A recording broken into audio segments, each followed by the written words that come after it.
You're listening to The Trial Lawyer's Handbook, a courtroom preparation podcast series brought to you by Holland & Knight. This series is hosted by litigation attorney Dan Small and is based on a long-standing article series he co-authored with United States District Court Judge Dennis Saylor for Massachusetts Lawyers Weekly. Listeners of this series will gain a fresh perspective on how attorneys can address various trial preparation issues and set themselves up for success in and out of the courtroom. A successful trial lawyer needs to be thoroughly prepared. But hard work alone is not enough, and even the most prodigious memory will carry you only so far. A successful trial lawyer also needs to be carefully organized. In particular, you need a system of organization that's familiar to you and allows you to access information in the courtroom, in the heat of battle, and to convey it to the jury and judge in a coherent and persuasive way. The basic organizational tool for trial lawyers is a trial notebook. This is a 3-ring binder that contains the information you will need during the trial. At a minimum, the notebook should include witness outlines, exhibit lists, and key exhibits. In a complex case, you also may want a chronology, summary charts, and a cast of characters. I like to include a case summary and a pleadings index in my trial notebook. One judge I know liked to include selected legal and evidentiary material. Whether you have one or more notebooks may depend on the complexity of the case. I recommend separate notebooks for each witness. However you assemble it, make sure that any one notebook is not too fat or cumbersome. You will want your notebook with you at the podium, not just at counsel table, and you want to be able to flip through the pages easily. It's critically important that you can see and understand what is written in your notebook. It's your notebook. Experiment with layout and typeface to make your notebook readable and understandable. Use a larger than normal font. Use lots of white space.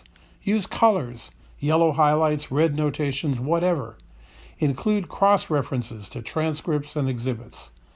Again, you want as much information as possible at your fingertips, and you want to be able to refer to it as quickly as possible. The mere act of preparing the notebook will help focus your presentation. It will help you think through your case, your theories, and your vulnerabilities. Also, it inevitably will commit much of the information to your memory, minimizing your need to refer to it. I'm a firm believer in old-fashioned, low-tech 3-ring binders. It's possible that this can be done electronically with a laptop or tablet, but not likely to be as useful or effective. You may want to develop and monitor the documents electronically, but then print to a 3-ring binder, unless you are absolutely sure the laptop will work just as well. Remember, 3-ring binders never run out of power, never go blank, and nothing bad happens if you touch it in the wrong place. Murphy's Law applies in court. Several of these documents deserve a longer discussion, which we'll defer to another day. For now, let's just touch on each one briefly. First, witness outlines. These are the most important items in your notebook. Some believe that lawyers should develop a script for each witness, while I use a broader outline format. What we can all agree on, though, is the extraordinary importance of a carefully crafted document that guides your examination of the witnesses. This is not the time for random notes or winging it. Number 2, exhibit list and key exhibits. Any case with more than a handful of documents requires methodical organization. At a bare minimum, you want to have a list of exhibits. If nothing else, you need to keep track of which documents have been admitted in evidence and which have not. You also will want copies of key exhibits, such as a controlling contract or perhaps selections from those exhibits to reduce bulk. Number 3, chronologies and summaries. A thorough chronology can be a highly useful document. It should cover all significant events in the case with the date, description, and citation or source included. It's a good way to bring together the evidence to review what happened and how it can be proved. Similarly, it may be useful to include summary charts covering any topic that lends itself to such a display. Wiretap conversations, for example, or bank deposits, or medical treatments. One or more maps might also be helpful. Number 4, the cast of characters. In a complex case, A cast of characters arranged alphabetically and with a brief description of what each person's position and role in the case is may be desirable. It also may include key contact information and identify that person's counsel, if any. An organizational chart for a corporation or other entity is another potentially useful document. Number 5, case summary. I like to prepare a brief summary of the case and a list of key issues and include that in the notebook. It forces you to focus on what the case is really about, in a way that trial lawyers often don't do until much later in the process.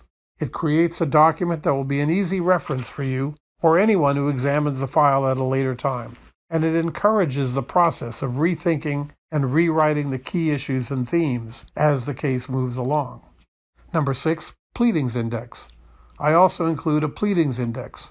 That's simply a chronological list of what's been filed in the case, with a date filed and description, which is usually the caption or some abbreviated version of it. The simplest way to prepare it is simply to print out the court docket. Number 7, you may want to include items such as the relevant statute or regulations, the elements of the claim or criminal charge, and key prior rulings by the court, for example, denying summary judgment. Begin to prepare the trial notebook right at the beginning of the case. It's never too soon to be properly organized, and that work will pay dividends throughout the litigation. A note of caution: cases rarely unfold exactly as you think they will. Be flexible. Don't lock yourself into a version of the facts that may not prove to be correct.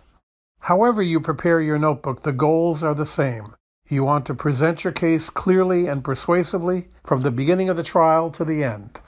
To have your exhibits admitted, to avoid sustained objections, to include every item of evidence you need while minimizing unnecessary words and exhibits, and to respond effectively to your opponent's evidence, objections, and arguments.